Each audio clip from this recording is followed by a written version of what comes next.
En gros, le Kodiaq, c'est complètement une nouvelle voiture. On est en train nous introduire dans un nouveau segment. Et on reflète un petit peu le langage stylistique qu'on veut avoir pour Škoda.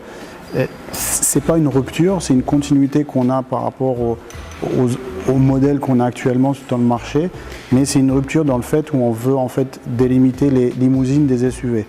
Et pour cela, en fait, le Kodiaq introduit cette nouvelle ligne directive de ce qu'on veut avoir dans un futur proche. Et pour ça, on a pas mal d'éléments, genre par exemple la calandre avant, on a les lamelles qui sont en fait en doublé. On a une double lamelle qui va vers la largeur, vers les phares. Les phares à l'avant, on peut voir quasiment que en fait, on voulait avoir cette rupture-là, et cette rupture-là, on la voit par ces doubles phares verticaux. Donc dans les prochaines voitures, prochains SUV qu'on va voir, les deux phares verticaux vont être une signature stylistique de nos voitures. Comme je disais, c'est une continuité. Et si on voit le flanc de la voiture avec la Tornado Line qui part vers une horizontalité, qui donne un certain dynamique à la voiture, le SUV, on le voit sur les passages de roues qui sont plus un cercle, mais plus carré, plus rectangulaire, qui donne cette robustness à la voiture.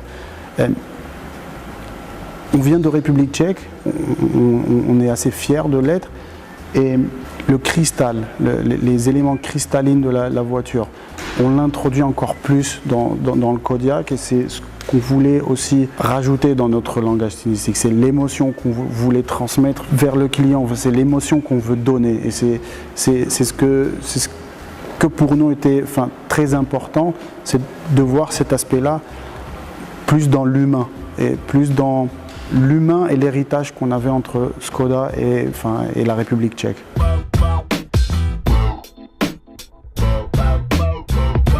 Avec le nouveau Kodiaq, en fait, on va introduire des nouveaux éléments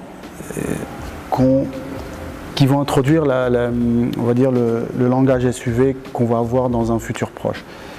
Un des premiers éléments, c'est la grille, et on voulait mettre en fait la grille en mode très robuste. La voiture est très robuste, et pour cela, on a les doubles lamelles qu'on voit à l'avant, et on voulait vraiment les mettre en valeur et partir en largeur vers les phares. On peut voir un petit peu les sourcils des phares, des phares où en fait on les caractérise et on les voit un peu plus dans les yeux de la voiture, on va dire. C'est vraiment les sourcils, la voiture nous regarde.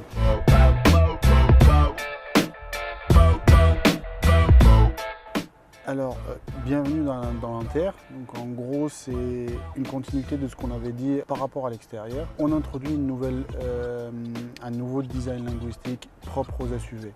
On peut le voir directement sur le tableau de bord avec, en fait, on voulait créer en fait des îlots. On appelle ça des îlots ou des îles dans le tableau de bord pour, en fait, accentuer le fait où Škoda est symétrique, Škoda est horizontal et Škoda est démocratique dans l'espace. On voulait vraiment créer ce volume pour le conducteur et le retranscrire chez le passager. Et c'est pour ça qu'on voit un petit peu les dépressions qu'on a sur le haut du tableau de bord, et c'est pour ça aussi qu'on a décidé de partir sur des aérateurs verticaux pour accentuer cet effet-là. Et l'écran qui vient vraiment dans une position très haute et au milieu de ces îlots accentue cet effet-là et nous donne l'impression d'avoir un îlot central qui est pratiquement au milieu, qui est au milieu du tableau de bord et qui a un espace entre, on va dire, commun entre le conducteur et le passager. L'autre caractéristique du Kodiaq est en fait c'est parties de la console centrale qui vont venir comme un pilier, qui vont soutenir le tableau de bord, qui vont être aussi, par exemple, comme un holder ou une poignée qui pourrait servir aux passagers comme aux conducteurs si c'est possible.